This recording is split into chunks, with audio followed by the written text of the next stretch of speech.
जनवरी 2002 में पोलैंड के वूच शहर में बने हुए एक अखबार के ऑफिस में एक लेटर पहुंचा। वो लेटर किसने भेजा था आज तक पता नहीं चला, लेकिन जैसे ही वहां बैठे अधिकारियों ने उस लेटर को खोला और उसके अंदर जो पढ़ा और उसके बाद उससे रिलेटेड जब खबर अगले दिन अखबार में छपी तो यकीन मानिए पूरे पोलैंड के अंदर हाहाकार सा मच गया और लोग सोच रहे थे कि ऐसा भी कुछ हो सकता है। उन्होंने तो कभी नहीं सोचा था। यकीन मानिए ये केस कुछ ऐसा था जिसने पूरी की पूरी इंसानियत को शर्मसार कर दिया। बट वीडियो को देख लेना और लाइक ना करना ये भी बहुत ज्यादा शर्म की बात है, तो आप ऐसा काम बिल्कुल भी मत करें, बहुत ज्यादा गंदी बात है।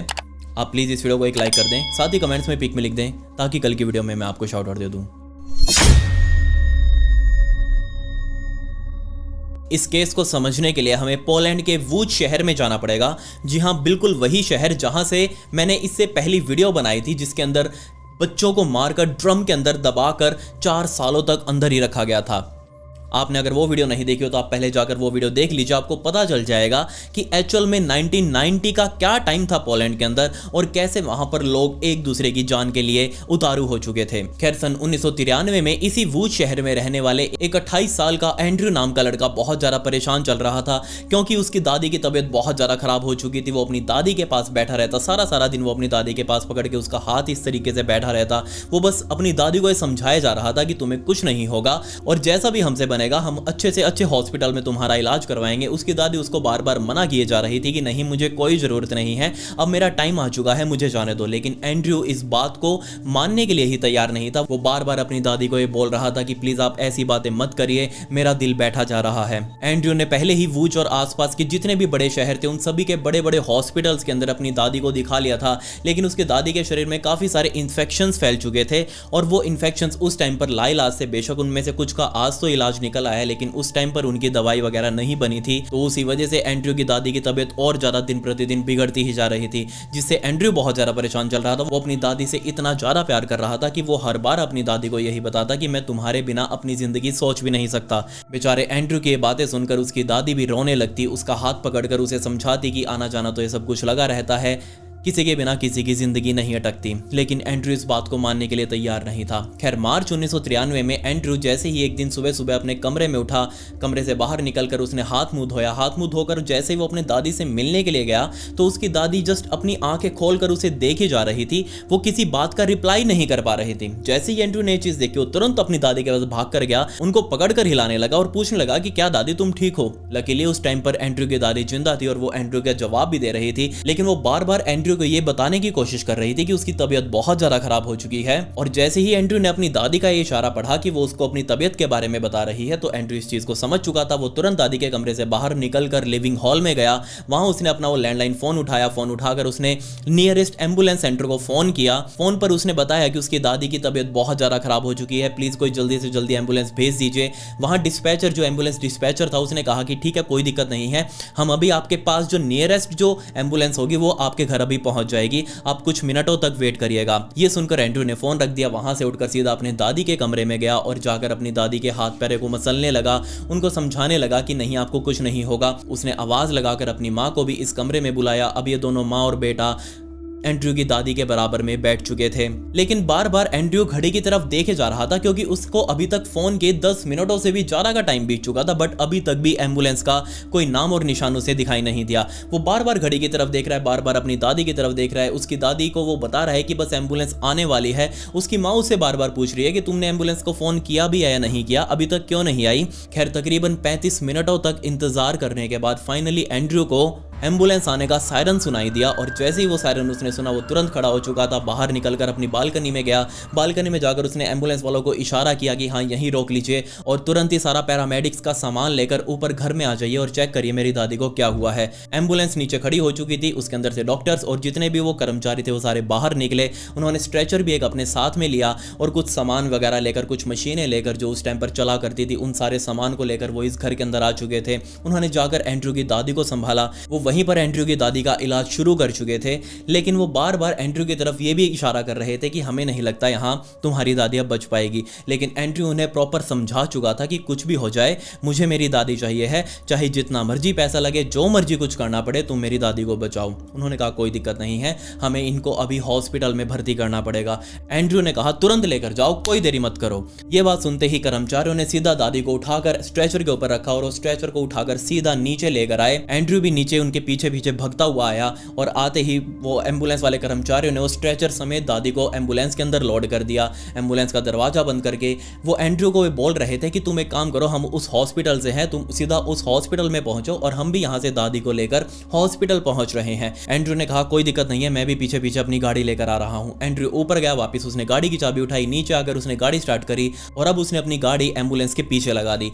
अब आप सोच कर देखिए, एक तरीके से तो एम्बुलेंस के लिए सारे रास्ता क्लियर कर देते हैं। वैसे भी बड़े बड़े देशों में, दूसरे देशों में तो एम्बुलेंस के लिए एक स्पेशल कॉरिडोर बनाया जाता है जहां पर कोई भी आम ट्रैफिक नहीं जा सकता, उसके अंदर सिर्फ एम्बुलेंस चलती है और वहां से सीधा चाँव चाँव करते हुए एम्बुलेंस वगैरह सब कुछ निकाला जा सकता है। लेकिन यहाँ पर जैसे ही एंड्रयू की दादी को उस एम्बुलेंस में लोड किया गया, एंड्रयू को यह बता दिया गया था कि तुमको उस हॉस्पिटल में जाना है, हम भी वहीं आ रहे हैं, तुम भी सीधा वहीं पहुंचो। एंड्रयू अपनी गाड़ी निकालकर एम्बुलेंस के पीछे पीछे चल रहा था, लेकिन उसने दूसरा रास्ता पकड़ा और वो दूसरे रास्ते से तकरीबन 20 मिनटों के अंदर उस हॉस्पिटल में पहुंच चुका था।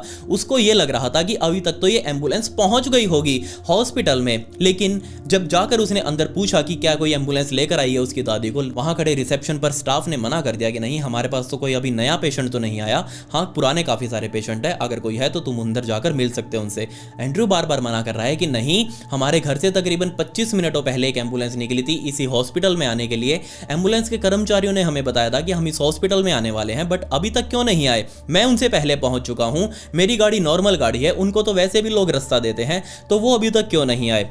हॉस्पिटल वालों ने कहा हमें क्या पता बाबूजी, आप जाकर ही उनसे ही पूछिए, आप दोबारा उनको फोन वगैरह कीजिएगा। लेकिन एम्बुलेंस अभी तक भी नहीं पहुंची। 20 मिनटों का और टाइम बीत चुका था, अभी तक तकरीबन 45 मिनट हो चुके थे एम्बुलेंस को उस घर से निकले हुए, बट वो एम्बुलेंस अभी तक भी इस हॉस्पिटल में नहीं पहुंची। जिससे परेशान होकर एंड्रयू ने वापस अपनी गाड़ी उठाई, वो वापस अपने घर की तरफ निकला और घर की तरफ आते आते वो पूरा रास्ता ये देखता रहा था कि क्या उसे रास्ते में वो एम्बुलेंस दिखाई देती है नहीं देती, वो एम्बुलेंस उसकी दादी को लेकर आखिर कहां चली गई, कौन से हॉस्पिटल में गई है, कहीं उसे सुनने में तो दिक्कत नहीं होगी, नाम तो उसने यही हॉस्पिटल का सुना था, एड्रेस भी उन्होंने यही बताया था, तो वो लोग अभी तक यहाँ क्यों नहीं पहुंचे। वो वापस अपने तलाश करते करते घर की तरफ आ पहुंचा, घर पहुंच ही चुका था, लेकिन अभी भी उसको एम्बुलेंस कहीं दिखाई नहीं दी। वो अपनी गाड़ी पार्क करके ऊपर जा रहा था ये पूछने के लिए अपनी माँ से कि क्या एम्बुलेंस वापस आई है या नहीं, लेकिन जैसे ही वो गाड़ी पार्क करके अपने घर की सीढ़ियां चढ़ रहा था तभी उसे वापस एम्बुलेंस का सायरन सुनाई दिया। जैसे ही वो सायरन सुना, वो तुरंत फट से भागकर नीचे की तरफ आया और नीचे आते उसने देखा कि वही एम्बुलेंस उसके घर की तरफ आ रही है। जैसी ये चीज़ उसने देखी, वो सीधा जाकर एम्बुलेंस के ड्राइवर से पूछने लगा कि हाँ भाई तुम कहाँ थे और ये वापस तुम यहाँ क्यों ले आए दादी को, तुमको पहले हॉस्पिटल जाना चाहिए था और तुम इतनी देर से हो कहाँ पर, मैं कब से हॉस्पिटल में तुम्हारा वेट कर रहा था, वेट कर करके मैं वापस घर आ चुका हूँ, तुम अभी तक हॉस्पिटल क्यों नहीं पहुँचे। एम्बुलेंस में बैठे हुए कर्मचारियों ने बताया कि जनाब हमने बहुत कोशिश करी टाइम पर पहुँचने की भी और आपकी दादी को बचाने की भी, लेकिन हम इन दोनों ही कामों में सफल नहीं हो पाए, वी आर सो सॉरी, हम आपकी दादी को नहीं बचा पाए। ये बात सुनते ही एंड्रयू के दिल पर बहुत जोर का झटका लगा, उसकी आंखों से पानी नहीं रुक रहा था, उसको समझ नहीं आ रहा था कि अभी तक तो उसकी दादी की जस्ट नॉर्मल सी तबीयत खराब हुई थी और एकदम से उसकी दादी को क्या हुआ कि एम्बुलेंस के अंदर ही मौजूद उन्होंने दम तोड़ दिया। वो बार बार एम्बुलेंस वाले कर्मचारी से पूछ रहा था कि अगर दादी की तबीयत इतनी ज्यादा खराब थी तो तुम उनको हॉस्पिटल लेकर क्यों नहीं गए। एम्बुलेंस के कर्मचारियों ने बताया कि हमारी प्रायोरिटी होती है, अगर पेशेंट को यहीं पर रहते हुए उनको कुछ फर्स्ट एड दी जा सकती है तो हम वही देते हैं, और हमारे पास फर्स्ट एड मौजूद थी और हमने वही देने की कोशिश करी, लेकिन तुम्हारी दादी इस फर्स्ट एड से नहीं ठीक हो पाई, उन्होंने रास्ते में ही दम तोड़ दिया। बेचारा एंड्रयू उस टाइम पर जोर जोर से रोने लगा, उसकी माँ भी उतर कर नीचे आ चुकी थी। बेचारे दोनों भी अपनी दादी की लाश को सामने देख रहे थे और रोए जा रहे थे। इन दोनों को रोता हुआ देख इन एम्बुलेंस में मौजूद कर्मचारी में से एक कर्मचारी सामने निकल कर आया, उसने एंड्रयू का हाथ पकड़ा और उसे समझाने लगा कि कोई दिक्कत नहीं है, आना जाना लगा रहता है। खैर एंड्रयू का दुख अपनी जगह पर था, तभी उस एम्बुलेंस वाले कर्मचारी ने खुद की जेब में एक हाथ डाला और अंदर से एक विजिटिंग कार्ड निकाला और उस विजिटिंग कार्ड को सीधा एंड्रयू के हाथों में रखा और उसे समझाया कि आप बिल्कुल टेंशन मत लो, ये जो बंदे हैं जिसका कार्ड मैंने आपको दिया है ये सारी आपकी प्रॉब्लम को हल कर देंगे। आप इनके ऊपर विश्वास कर सकते हो। ये बात बोलकर एम्बुलेंस वाले लोग सीधा अपने एम्बुलेंस में चढ़े, एम्बुलेंस को स्टार्ट करके वापस वहीं से निकल चुके थे। एंड्रयू की दादी की लाश अभी यहीं नीचे ही थी। यहाँ से एंड्रयू और उसके कुछ जो पड़ोसी वहाँ पर पहुँच चुके थे, उन सब ने मिलकर एंड्रयू की दादी की लाश को ऊपर चढ़ाया। Fast forward to January of 2003, यानी कि जनवरी 2003 का टाइम आ चुका था। अभी तक हमारे एंड्रयू की भी उम्र तकरीबन 38 साल की हो चुकी थी, उसकी भी शादी हो चुकी थी, उसके भी खुद के बच्चे थे, खुद का परिवार था। और जैसे ही जनवरी 2003 में एक दिन सुबह सुबह उठकर एंड्रयू ने अपने घर का अखबार उठाया और अखबार उठाकर जैसे वो अपने टेबल पर आकर उसे पढ़ने लगा तो फ्रंट पेज के ऊपर एक बहुत ही अजीब सा आर्टिकल छुपा हुआ था। और जैसे ही एंड्रयू ने उस खबर को पढ़ा, वो एंड तक उसको कवर करना चाह रहा था, लेकिन उसको बीच से ही सब कुछ समझ आ गया कि आखिर यहां पर क्या चल रहा है और 10 साल पहले आखिर उसके साथ और ऐसे बहुत सारे सैकड़ों हजारों लोगों के साथ आखिर क्या हुआ था। तो एंड्रयू के साथ असल में क्या हुआ था, ये समझने के लिए हमें 1991 यानी कि 1991 में जाना पड़ेगा। ये वो टाइम था जब सोवियत यूनियन टूट चुका था और सोवियत यूनियन के टूटने से बहुत सारे बिजनेसेस जो कि पोलैंड और आसपास के देशों में ऐसे फैले हुए थे, वो सारे के सारे बैंकरप्ट हो चुके थे, कंगाली पर जा चुके थे।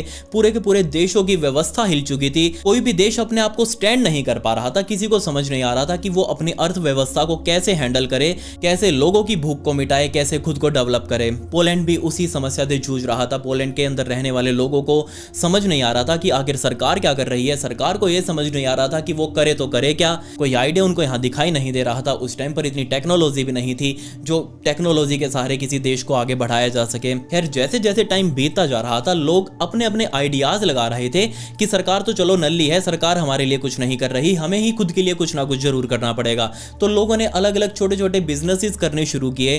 काफी सारे बिजनेसेस उस टाइम पर पोलैंड के अंदर भी खुले और ऐसा ही एक बिजनेस था फ्यूनरल होम्स का। जी हाँ, फ्यूनरल होम। अब आप पूछेंगे कि ये क्या होता है। अब हमारे हिंदू धर्म में तो आपको पता है कि अगर कोई मर जाता है तो हम उसे 4 कंधे देकर शमशान घाट में ले जाकर उनके पार्थिव शरीर को अग्नि देते हैं। लेकिन बाहर के देशों में, वेस्टर्न देशों में ऐसा कुछ भी सिस्टम नहीं है। वहां पर लोग या तो मरने वाले को कब्र में दफना देते हैं या फिर मरने वाले व्यक्ति को ऐसे फ्यूनरल होम्स के हवाले किया जाता है। अब आप कहेंगे कि फ्यूनरल होम्स एक्चुअल में होते क्या हैं। तो जैसे हम यहाँ पर ले जाकर शमशान घाट में पार्थिव शरीर को अग्नि देते हैं, वैसे ही ये काम, बिल्कुल सेम काम फ्यूनरल होम्स वाले करते हैं। सिर्फ ये फर्क रहता है कि कोई भी मरने वाले का परिवार वाला उस टाइम पर उनके पास नहीं होगा। जस्ट वो मरने वाले की बॉडी को इन फ्यूनरल होम्स को देकर चला जाएगा और उसके बाद ये फ्यूनरल होम्स वाले इस मरने वाले के शरीर को किस तरीके से मशीनों से जलाएंगे, क्या करेंगे उसका, वो उनको पता है। इस पॉइंट के बाद मरने वाले के परिवार वालों का सब कुछ खत्म हो जाता है, उनका कोई लेना देना नहीं रहता। तो एक्चुअल में ये बिजनेस वहां पर उस टाइम पर चला कि लोगों ने बहुत सारे फ्यूनरल होम्स खोल लिए। अब लोगों ने यहाँ पर जगह जगह फ्यूनरल होम्स तो खोल लिए, लेकिन यहाँ पर दिक्कत ये थी कि ये एक ऐसा बिजनेस है जिसकी कोई भी मार्केटिंग नहीं करना चाहेगा। मार्केटिंग कोई करेगा भी कैसे? हाँ भाई, लाश हमको लाकर दे के जाओ या फिर जल्दी जल्दी मर जाओ, ऐसे थोड़ी ना होता है। और दूसरा सच इस फ्यूनरल होम का ये भी था कि जब तक कोई मरेगा नहीं तब तक ये फ्यूनरल होम वाले कमाएंगे कैसे? क्योंकि ऑब्वियसली जब कोई मरेगा, जब कोई इनको अपना शरीर देकर जाएगा, तभी तो ये उसके परिवार वालों से कुछ पैसे लेंगे और उसके बदले उसके शरीर को जलाएंगे। जो भी मशीन में करेंगे, जो भी कुछ करेंगे, वो उसके बाद ही करेंगे और उसी से तो उनकी कमाई होगी। लेकिन ये ऐसा काम था जिसकी वो मार्केटिंग नहीं कर पा रहे थे। तब यहाँ पर इन सभी फ्यूनरल होम्स वालों ने अपनी एक मीटिंग बिठाई और उसी मीटिंग के अंदर सब ये सोच रहे थे कि कैसे फ्यूनरल होम के इस बिजनेस को आगे लेकर जाया जाए। सभी अपनी अपनी राय दे रहे थे। तब यहाँ पर काफी लोगों ने ये राय दी कि देखो, सबसे पहले तो हमें ये पता करना होगा कि कौन व्यक्ति कब मर रहा है, और इसका पता हमें कब चलेगा? जब कोई हमें आकर बताएगा कि ये व्यक्ति मर चुका है, तभी तो हम उसके परिवार वाले को अप्रोच करेंगे। और इसके लिए हमें हॉस्पिटल्स के साथ कॉन्टैक्ट बनाना पड़ेगा। ये बात सभी को समझ में आ गई कि हाँ भाई, सबसे ज्यादा लोगों की मौतें हॉस्पिटल्स के अंदर होती हैं। तो वहां बैठे सभी फ्यूनरल होम्स के ओनर ने सोच लिया कि ठीक है, हम अपना अपना एरिया सिलेक्ट कर लेते हैं और वहां पर मौजूद जितने भी हॉस्पिटल्स हैं हम उनके अंदर जाकर बात करेंगे कि कोई भी अगर व्यक्ति तुम्हारे यहाँ हॉस्पिटल में मरता है तो उसके परिवार वालों को हमारी रेफरेंस दे दो, ताकि हम उसके पार्थिव शरीर का अंतिम संस्कार कर सकें। सभी के माइंड में बात बैठ गई। सभी लोग वहां से निकले अपने अपने फ्यूनरल होम्स के। उन्होंने विजिटिंग कार्ड वगैरह बनवाए और वो कार्ड अपने अपने एरिया में जा जाकर, अपने अपने इलाके में जितने भी हॉस्पिटल्स मौजूद थे उन हॉस्पिटल में जा जाकर वहां के स्टाफ से बातें की गई। सभी स्टाफ के लोगों को वो विजिटिंग कार्ड वगैरह दिए गए कि अगर तुम्हारी केयर में रहते हुए कोई भी व्यक्ति मरता है तो ऑब्वियसली अब उसके जो घर वाले उस लाश को अपने पास तो रखेंगे नहीं, उनको भी तो इसका अंतिम संस्कार करना पड़ेगा। तो अगर किसी को भी अंतिम संस्कार की जरूरत हो तो तुम हमारे फ्यूनरल होम का ये विजिटिंग कार्ड उन्हें दे देना, ताकि वो हमारे पास आ सकें, हम उनका काम कर देंगे बहुत ही अच्छे तरीके से। सभी हॉस्पिटल वालों ने बात मान ली कि कोई दिक्कत नहीं है, हम तो किसी ना किसी का भला ही करेंगे। सब कुछ सही चल रहा था, लेकिन 1992 के एंड तक आते आते इन लोगों के अंदर, इन फ्यूनरल होम्स वाले लोगों के अंदर इतना ज़्यादा लालच पैदा हो गया कि ये अब आउट ऑफ कंट्रोल हो चुके थे। इनको समझ नहीं आ रहा था कि एक तो कंपटीशन बहुत ज़्यादा बढ़ता जा रहा है, आए दिन नए नए फ्यूनरल होम्स खुल रहे थे, और जैसे जैसे खुलेंगे तो सबको कस्टमर चाहिए हैं। अब मरने वाले तो लिमिटेड ही हैं, जरूरी थोड़ी ना है कि डेली ज़्यादा कुछ लोग मरेंगे। मरने वाले तो पहले भी उतना ही मर रहे थे डेली, आज भी उतना ही मर रहे हैं, बट फ्यूनरल होम्स तो डेली नहीं खुल रहे थे। अब इसी चीज़ से परेशान होकर इन फ्यूनरल होम्स वालों ने एक बहुत ही गंदा तरीका अपनाया। मैं बिल्कुल नहीं कह रहा कि उस टाइम पर मौजूद सारे फ्यूनरल होम्स ऐसा कर रहे थे, बट उनमें से कुछ एक थे जो अपनी सेल्स को बढ़ाने के लिए बहुत ही ज़्यादा अब गिरने वाले थे। जी हाँ, उन सभी का प्लान था कि हॉस्पिटल में तो चलो बंदा आएगा, उसको एडमिट किया जाएगा, हो सकता है डॉक्टर उसको बचा भी दे और कुछ सालों तक वो बंदा जी भी जाए। लेकिन तब क्या होगा जब हम मरते हुए बंदे को, बेशक वो जिंदा रह सकता है, उसका इलाज किया जा सकता है, लेकिन तब क्या होगा जब हम जिंदा बंदे को ही मार दें और उसके बाद हम उसका अंतिम संस्कार करें, तो ऑब्वियसली कस्टमर तो हमारे पास ही आएगा, आगे कहाँ ही जाना है उसे। ये बात जैसे ही कुछ फ्यूनरल होम्स के ऑनर के अंदर फैली तो सभी ने कह दिया कि हाँ हाँ बिल्कुल करते हैं। तब यहाँ इन्होंने प्लान बनाया कि हॉस्पिटल में आने से पहले बंदा किसको बुलाता है, किसको याद करता है। अगर कहीं दिक्कत हो जाती है या तो वो फायर ब्रिगेड वालों को बुलाएगा अगर कहीं आग वाग लग गई है, या फिर वो एम्बुलेंस वालों को बुलाएगा अगर किसी पेशेंट को हॉस्पिटल लेकर जाना हो उसके घर से। तो इन सभी फ्यूनरल होम्स वालों ने मिलकर वहां पर जितने भी एम्बुलेंस वाले थे उन सभी एम्बुलेंस वालों के साथ कॉन्टैक्ट कर लिया, उन सभी को रेफरल इनकम देने लगे कि हाँ भाई तुम जितने भी कस्टमर्स हमारे पास लेकर आओगे उसमें से कुछ % हिस्सा तुम्हारा बनेगा। अब जैसे ये चीज़ एम्बुलेंस वालों ने सुनी, उनके लिए तो ऊपर की कमाई थी, उन सब ने कह दिया कि हाँ हाँ बिल्कुल हम तुम्हारे लिए यही करेंगे, क्योंकि अब हमें तुम्हारी तरफ से ये बोनस भी तो मिलेगा, ये कमीशन भी तो मिलेगा। इस कमीशन के लालच में इन एम्बुलेंस वालों ने अब वो किया जो हम सोच भी नहीं सकते। जी हाँ, फास्ट फॉरवर्ड टू 1993 जब एंड्रयू की दादी उस टाइम पर बहुत ज़्यादा बीमार थी और एंड्रयू ने फ़ोन करके एम्बुलेंस को बुलाया। जैसे ही एम्बुलेंस यहाँ पर पहुंची, लेकिन आपको याद होगा कि एम्बुलेंस को आने में तकरीबन 45 मिनटों का समय लगा था। अब आप सोच कर देखिए, एक एम्बुलेंस जो कि सिर्फ 10 से 15 मिनट दूर खड़ी थी उसको एंड्रयू के घर पर नहीं भेजा गया। यहाँ पर किस लेवल के लोग इस कांड में शामिल थे इसका अंदाजा आप यहीं से लगा लीजिए कि जब एंड्रयू ने उठाकर फ़ोन किया वहाँ की हेल्पलाइन पर कि आप एम्बुलेंस भेज दीजिए, और वो जो डिस्पैचर था उसने बजाय सबसे नज़दीकी एम्बुलेंस को भेजने के अपने लिंक में जो उसके एम्बुलेंस थी जो कि उन फ्यूनरल होम्स वालों के साथ कनेक्टेड थी, जो उनके साथ जिनका भाईचारा था, उस एम्बुलेंस वाले को कहा, जो एम्बुलेंस वहां से तकरीबन 30 से 35 मिनट दूर थी। और जैसे उस एम्बुलेंस वाले को कहा कि तुमको वहां से निकलकर सीधा इस घर पर पहुंचना है,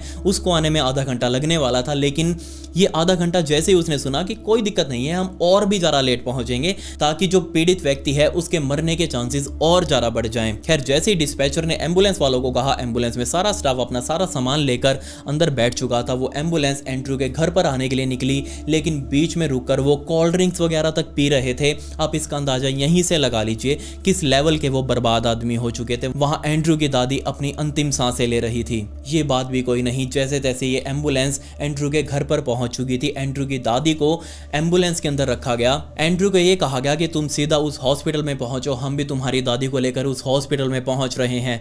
लेकिन जैसे ही एंड्रयू ने अपनी गाड़ी निकाली और वो एम्बुलेंस के साथ साथ चल रहा था, तब भी एम्बुलेंस ने एक दूसरा रास्ता पकड़ा और एंड्रयू दूसरे रास्ते को पकड़कर अपने उस हॉस्पिटल में जाने वाला था। उस हॉस्पिटल तक पहुंचने में मात्र उसे 20 मिनट लगने वाले थे, लेकिन वो एम्बुलेंस वहां कभी पहुंची ही नहीं, क्योंकि जैसे ही उस एम्बुलेंस ने दूसरा रास्ता पकड़ा, ये एम्बुलेंस इस शहर से दूर एक सुनसान इलाके में जा चुकी थी। और जैसे ही एम्बुलेंस वहां पर पहुंची, एंड्रयू की दादी एम्बुलेंस में पीछे आराम से लेटी हुई थी। उसके आसपास 2-3 कंपाउंडर वगैरह बैठे हुए थे जो कि उसकी दादी का ख्याल रख रहे थे। लेकिन ना ही तो बेचारे एंड्रयू को और ना ही एंड्रयू की दादी को ये पता था कि जिसके हवाले वो एंड्रयू की दादी को कर रहे हैं, ये समझकर कि ये लोग एंड्रयू की दादी की जान बचा लेंगे, बट ये तो बल्कि अब एंड्रयू की दादी का मर्डर करने वाले थे।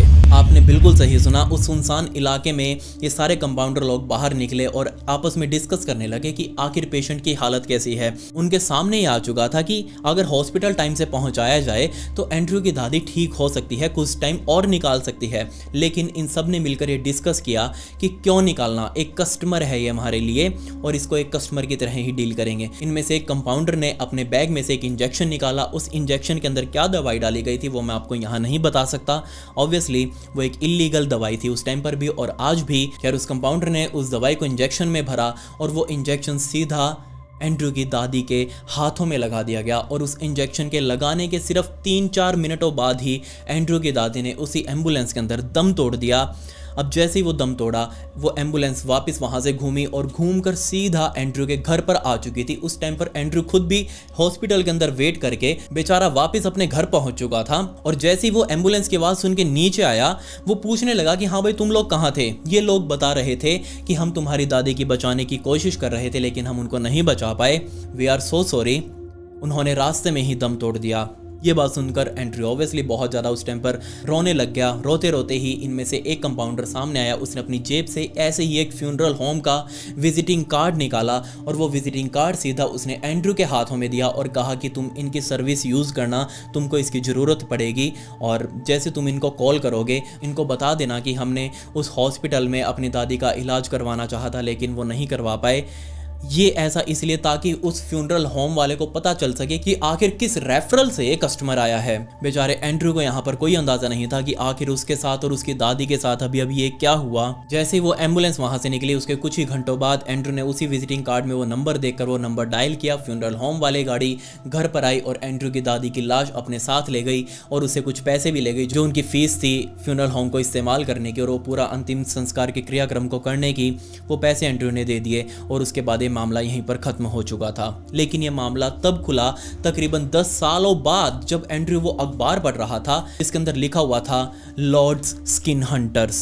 स्किन हंटर्स उस टाइम पर एक्चुअल में ये जो लाश थी, जितने भी कस्टमर्स थे, इनको उस टाइम पर ये जितना भी ग्रुप था ये पूरा का पूरा ये धांधली जो कर रहा था, ये ग्रुप उस टाइम पर कस्टमर्स को स्किन के नाम से जानता था। मतलब कि आज 1 स्किन आई है, 2 स्किन आई है, 4 स्किन उन्होंने भेजी है। उस टाइम पर ये लोग स्किन के नाम से अपने अपने कस्टमर को जानते थे, इसीलिए इन सभी को लॉर्ड स्किन हंटर्स का नाम दिया गया। ये लोग किस लेवल के बर्बाद थे इसका अंदाजा आप यहीं से लगा लीजिए कि जैसे ही किसी भी एम्बुलेंस वाले के पास ये फ़ोन आता कि कोई पेशेंट वहाँ पर बीमार है और उसे तुरंत इमरजेंसी में हॉस्पिटल भर्ती करना है, ये इतने ज़्यादा कॉन्फिडेंट होते कि सीधा पहले फ्यूनरल होम वालों को फ़ोन कर देते कि हाँ भाई जल्दी आ जा, मेरे पास कस्टमर आ चुका है, वो जल्दी ही मरने वाला है।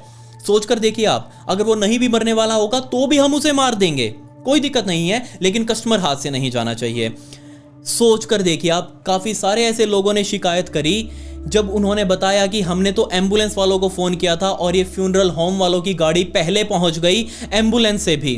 ना सिर्फ ऐसे ये एम्बुलेंस वाले या फिर फायर ब्रिगेड वाले, उस टाइम पर बड़े बड़े डॉक्टर्स भी इस कैंप के अंदर वहाँ शामिल हो चुके थे। उसके एडमिशन के साथ ही डॉक्टर्स उसका डेथ सर्टिफिकेट भी बना कर रखते, क्योंकि वो अगले दिन अवेलेबल हो या ना हो वहाँ पर साइन कौन करेगा। उनको पता था कि कल होते होते पेशेंट मर जाएगा या फिर उसको मार दिया जाएगा। वो पहले ही उसका डेथ सर्टिफिकेट तैयार रखते, सिर्फ बाद में रिसेप्शनिस्ट को उसके अंदर टाइम भरना था। बाकी सारा नाम पता, डॉक्टर के साइन वगैरह सब कुछ वहाँ पर अप्रूव्ड होता।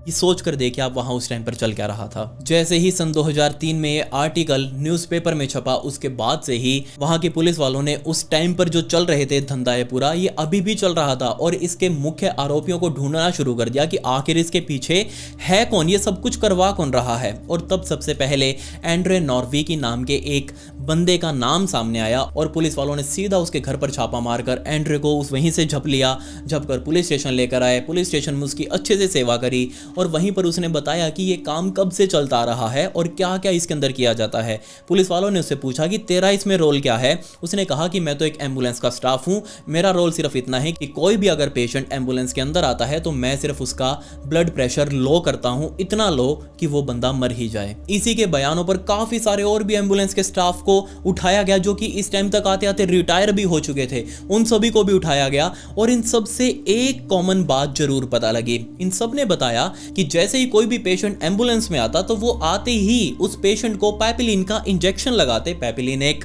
दवाई होती है, आप सभी को पता भी हो सकता है इसके बारे में। अगर नहीं पता तो मैं आपको बता दूं कि डॉक्टर्स इसका इस्तेमाल तब करते हैं जब उनको ऑपरेशन करना हो किसी व्यक्ति का और उसके शरीर के एक छोटे से हिस्से को कुछ टाइम के लिए पैरालाइज करना हो। लेकिन ये उस टाइम पर एम्बुलेंस वाले सारे के सारे लोग सिर्फ अपनी जेब भरने के चक्कर में बहुत हैवी डोजेज बेचारे पेशेंट्स के शरीर के अंदर पेपलिन की लगा रहे थे ताकि उस पेशेंट का पूरा शरीर पैरालाइज हो जाए और वो सांस भी इंडिपेंडेंटली ना ले पाए। एंड्रे ने बताया कि मुझे तो याद भी नहीं है पिछले तकरीबन 10 सालों में मैंने कितने लोगों का मर्डर किया है, सिर्फ यही तरीके से उनको कस्टमर बनाने के लिए कितनी स्किन्स मैंने फ्यूनरल होम्स तक पहुंचाई है, मुझे इस बात का कोई आइडिया नहीं है और ना ही मैं एक एक बंदे को जानता, ना ही मैं उनकी पहचान कर सकता। बट हाँ, मैं एक आपको स्टेटमेंट देता हूँ, जितने मेरे सिर पर बाल नहीं हैं उससे ज़्यादा स्किन्स मैंने फ्यूनरल होम्स में पहुंचाई हैं। ये वर्ड थे एंड्रे के। किस लेवल के निर्दयी लोग ये हो चुके थे इसका अंदाजा आप यहीं से लगा लीजिए कि बेचारे लोग तो ये सोचकर एम्बुलेंस को फ़ोन करते थे कि हमारे पेशेंट को यहाँ से उठाकर वो हॉस्पिटल पहुँचाएंगे, लेकिन ये लोग, ये एंड्रे जैसे लोग, इनका पूरा का पूरा ग्रुप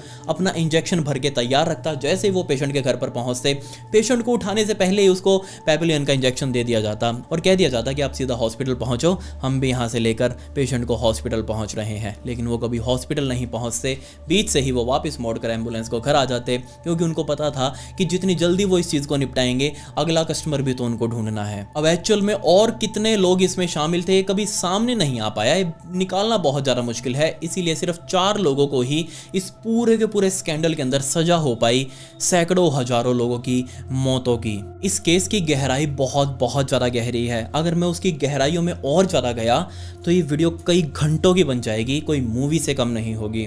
लेकिन पॉलिश अथॉरिटीज़ ने इस केस को दबाने की इतनी ज़्यादा कोशिश करी कि ये लोगों की और दुनिया की नज़रों में ना आए, लेकिन फिर भी मैं इसको पकड़ कर लेके आया। मुझे पता है कि आप सभी ने इसके बारे में कभी नहीं सुना होगा। एंड्रे ने जाते जाते एक और अपने इस बयान में उसने कहा कि जैसे ही वो किसी भी पेशेंट को पेविलोन लगाते थे, उसका इंजेक्शन लगाते थे, उसका असर सिर्फ और सिर्फ 30 सेकंड्स में ही हो जाता था। जैसे वो किसी के घर पर जाकर वो पेविलोन का इंजेक्शन लगाते, उसके 30 सेकंड्स बाद ही उसके हाथ और पैर बिल्कुल ठंडे, ना ही वो हिल सकते, ना ही वो कुछ बोल सकता। वो सिर्फ आंखें हिलाकर इशारा कर सकता था कि मुझे दर्द हो रहा है, मैं बोल नहीं पा रहा है, मैं बोलना चाहता हूँ, मुझे सांस लेने में दिक्कत हो रही है, लेकिन वो ऐसा कुछ भी नहीं कर सकता। और 30 सेकंड 1 मिनट के अंदर तो ये एम्बुलेंस वाले सीधा पेशेंट को उठाकर अपने एम्बुलेंस में रखते, बाहर ले जाकर उसका मर्डर करते, वापस घर वालों को लाकर दे देते और साथ में वो विजिटिंग कार्ड देते। आप खुद सोच कर देखिए, क्या ये इंसानियतता है? क्या ये इंसान है?